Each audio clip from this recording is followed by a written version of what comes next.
Fala, nação atleticana, tudo bem com vocês? O meu nome é Luiz, sejam bem-vindos ao canal Palavra Atleticano. E no vídeo dessa quarta-feira a gente vai falar do empate entre Atlético Paranaense e Maringá em duelo válido pela terceira rodada do Campeonato Paranaense 2024. Então fiquem comigo que logo depois da vinheta a gente volta para falar tudo sobre esse confronto.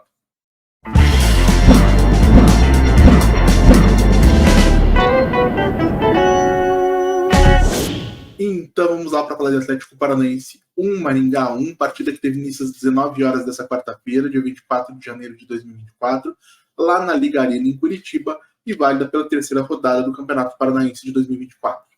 E antes de mais nada, precisamos falar da escalação, porque o técnico colombiano Juan Carlos Osório escalou o Furacão com Bento no gol, Madson na lateral direita, Lucas Beleze e Kaique Rocha formando dupla de zagueiros, com o Vinícius Cauê fechando o quarteto na lateral esquerda, Eric Fernandinho na base no meio de campo, e à frente um quarteto formado por Agostinho Canóbio, Tomás Coelho, Romeu Benítez e Pablo no comando do ataque. E antes de mais nada, assim que eu tive a escalação em mãos, duas coisas me chamaram a atenção. A presença do Lucas Beleze, que eu achei bastante válida, um jogador que foi formado pelas categorias de base do Corinthians, teve muitas passagens por seleções de base até chegar ao Atlético no ano de 2023, e acho que seja justo que ele receba algumas oportunidades para a gente saber se vai poder contar com ele ou não, até porque ele de fato já estourou a idade limite das categorias de base e o Atlético precisa dar uma destinação para esse jogador. Porém, não gostei da escolha do Kaique Rocha para formar dupla com o Lucas Beleze nessa primeira oportunidade. E eu explico o motivo. Quando o Kaique foi contratado da Sampdoria, eu disse na ocasião que era um jogador jovem, com pouca experiência no futebol profissional e que ele precisaria de tempo e de estrutura para poder se desenvolver a ponto de se tornar um jogador interessante, como o potencial que ele sempre teve indicava que ele poderia ser. E, de fato, nesse começo de Campeonato Paranaense, por exemplo, atuando ao lado do Matheus Gamarra, que é um jogador mais experiente, jogador com passagens por seleção paraguaia, e que realmente foi uma referência técnica durante alguns anos lá no Paraguai, antes de se mudar para o futebol brasileiro, o Kaique se mostrou bem, se mostrou sólido, tomando boas decisões e executando bem aquilo que ele decidia fazer.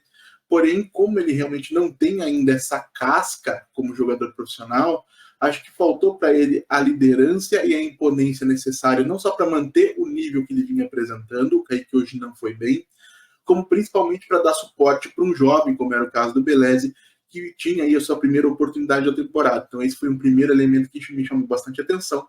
O segundo elemento que me chamou bastante atenção foi a presença desse quarteto ofensivo, com o Tomás Coelho por dentro. Em um determinado momento eu acreditei que poderia ser o Agostinho Canóbio, porque o Marcelo Bielsa, técnico argentino da seleção do Uruguai, tem utilizado o Canóbio por dentro em algumas partidas da seleção uruguaia, mas o que aconteceu de fato foi o Tomás Coelho sendo utilizado por dentro, algo que já tinha sido feito no Bragantino, mas assim como no Bragantino, o Coelho não é um articulador, não é um criador de jogadas, o Coelho é um jogador que oferece muita intensidade e, independentemente se ele está escalado pelo lado do campo ou pela região mais central, é principalmente isso que a gente pode esperar dele.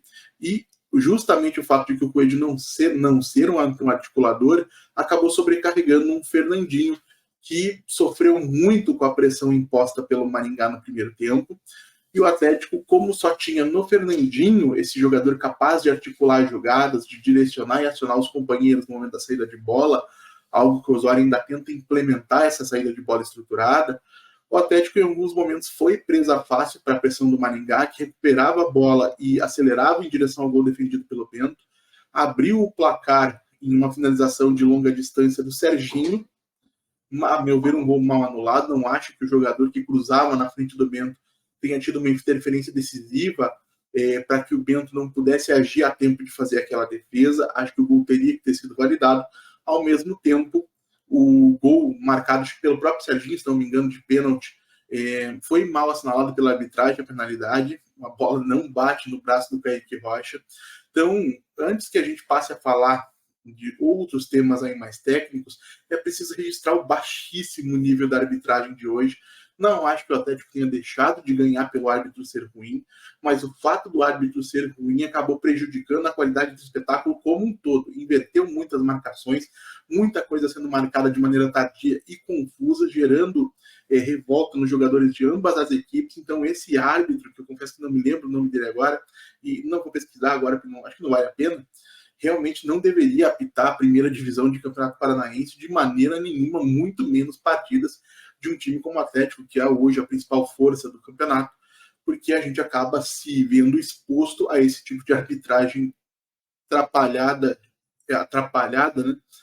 E isso não deveria acontecer. Em relação à nossa saída de bola, a gente precisa entender que, na minha avaliação hoje, houve sim um equívoco por parte do Osório na escolha das peças. Seria importante ter um jogador com mais capacidade de articulação. Então, por exemplo, poderia ter sido um Bruno Zapelli, poderia ter sido um Alex Santana, poderia ter sido, enfim, um Danielzinho, um jogador de meio de qualquer outro jogador de meio de campo que pudesse auxiliar nesse momento da saída pressionada, porque, de novo, foi onde o Atlético sofreu mais. E é natural que seja assim, gente. Para quem vinha de 2 anos, né, com Filipão, depois Paulo Turra e Wesley, todos membros da mesma comissão técnica, utilizando-se de um modelo de saída de jogo onde o lançamento longo, né, a bola longa, era um recurso muito aproveitado. Para um time que vai mudar para uma saída estruturada por baixo, é natural que exista uma dificuldade por parte de alguns jogadores, da grande maioria dos jogadores, durante esse período de adaptação. E foi isso que aconteceu hoje. O Fernandinho é um jogador extremamente acostumado com essa situação, trabalhou dessa maneira durante muitos anos com o Guardiola lá no Manchester City, também com o Manuel Pellegrini, são todos técnicos que fazem essa saída de bola mais estruturada, mas para outros jogadores menos acostumados e tecnicamente menos brilhantes, essa saída de bola se tornar uma coisa correta é uma questão de repetição. E aí a coisa não tem muito segredo, é treinamento, é insistência, até que todo mundo consiga entender o que precisa ser feito, que na realidade é, quando a gente trabalha com um sistema de 4-3-3, como o Osório normalmente trabalha, você tem 3 elementos de fixação lá na frente, o centroavante que tem que prender, fixar, é por isso que a gente chama de fixação, os 2 zagueiros da equipe adversária, os 2 pontas que tem que fixar os 2 laterais, porque se você conseguir tirar esses elementos do sistema defensivo adversário da possibilidade de pressionar mais à frente, você acaba tendo uma situação onde a equipe adversária não pode contar com esses 4 jogadores, não pode contar também, evidentemente, com o goleiro, que não vai subir pressionar. Então, eles teriam que pressionar com somente 6, e o que a equipe que tem a bola sai com 7 jogadores de linha, mais o apoio do goleiro, então sempre 2 jogadores livres. E aí é questão de você, por uma questão de repetição, de entendimento, de condicionamento disso no dia a dia, no CT, vai se tornar mais simples pela repetição, repito, é uma boa, né? Mas enfim, vai se tornar mais simples pela repetição, e aos poucos os jogadores vão aprender a encontrar sempre esses homens livres, vamos aí trabalhar com a concordância correta, para permitir que o Atlético saia por baixo com a posse de bola, que é alguma coisa que a gente vinha cobrando sempre. Mas no primeiro tempo isso fez muita falta. O Maringá abriu o placar, mereceu estar na frente, e inclusive, por mais que o Atlético tenha melhorado em dado momento, principalmente na reta final aí do primeiro tempo, quando houve uma troca, ao menos momentânea, com o Canóbio caindo por dentro e o Coelho sendo deslocado para o lado direito, o Maringá dominou a maior parte da primeira etapa, mereceu a vantagem, e o Atlético precisaria de mudanças no segundo tempo, como de fato acabaram acontecendo. Voltando, gente, precisei fazer um corte rapidinho. Então, o Atlético vai para o vestiário em desvantagem, e qualquer melhoria passaria por uma mudança nas peças e na estrutura da equipe. E o Osório faz isso. Na volta do segundo tempo, a gente tem a entrada do Gamarra no lugar do Vinícius Cauê. Então, o Atlético passa a trabalhar estruturado em um sistema de 3 zagueiros, alguma coisa que a gente viu muitas vezes ano passado com o Wesley Carvalho, e que eu disse aqui que, pelas características de alguns jogadores do elenco do Atlético, de fato não é uma má ideia. O que foi sob o comando do Wesley Carvalho foi muitas vezes uma ideia mal executada ou executada de maneira incompleta. Então, o Gamarra forma um trio com Beleza e Kaique. O Atlético passa a ter o Madison muito liberado pelo lado direito. Em um primeiro momento, o Coelho como ala pelo lado esquerdo. E aí mantém-se a estrutura com o Eric e Fernandinho na base. E o Alex Santana, que entrou no lugar do Romeu Benítez, atuando aí um pouquinho mais à frente, chegando até para tentar concluir de média e longa distância, que é uma capacidade que o Alex tem. E à frente deles, evidentemente, estavam o Agostinho Canóbio, em primeiro momento, e o Papo. E o Atlético melhora com essas mudanças. Consegue ficar um pouco mais com a bola, passa a ter superioridade numérica no momento de sair com a bola do campo de defesa, e aos pouquinhos vai se adonando do jogo, até se aproveitando de uma queda de rendimento físico do Maringá, que impôs uma intensidade muito grande na primeira etapa, né, durante os primeiros 45 minutos, e que raramente é uma coisa que pode ser mantida durante os 90 minutos, que realmente exige muito do físico dos atletas. Nesse momento da temporada, janeiro, é pouco provável que qualquer equipe, não uma equipe qualquer, possa fazer uma pressão como essa durante toda a partida. Então o Atlético vai crescendo em volume de jogo, em dado momento o Osório ele tira o Pablo de campo, coloca o Julimar que inclusive entra bem hoje, não de maneira brilhante, mas consegue algumas boas jogadas, se movimentando mais, aproveitando um pouco mais da sua velocidade, consegue se livrar de alguns marcadores, mas o destaque mesmo acaba ficando para o Matheus Gamarra, que aproveita um lançamento, um cruzamento, desculpem, do Matson do lado direito para marcar o seu primeiro gol com a camisa do Atlético em 3 partidas apenas, o que não é pouca coisa, se tratando de um zagueiro ou de um lateral, né, que são as 2 funções que o Gamarra pode fazer. E na reta final da partida a gente viu um Atlético ganhando volume de jogo, o Canóbio passou a ocupar a ala esquerda, com o Coelho mais próximo do atacante, né, no caso já o Julimar, e o Atlético criando algumas oportunidades em cruzamentos, finalizações de média distância, inclusive uma bola que o Matson joga bem por cima em um contra-ataque puxado pelo Coelho. O Atlético teve oportunidades para virar a partida, e por mais que o primeiro tempo tenha sido sim bastante ruim, talvez se a gente tivesse conseguido essa virada, a sensação no momento do apito final não fosse tão ruim quanto a deixada por um empate 1-1, segundo empate consecutivo, né? A gente vinha de um empate 0-0 com o Azuis lá em Pato Branco. Mas a verdade é que, se você for pegar no contexto aí da partida toda, o Atlético não fez um mau jogo. O segundo tempo foi bastante positivo, poderia ter saído com a vitória.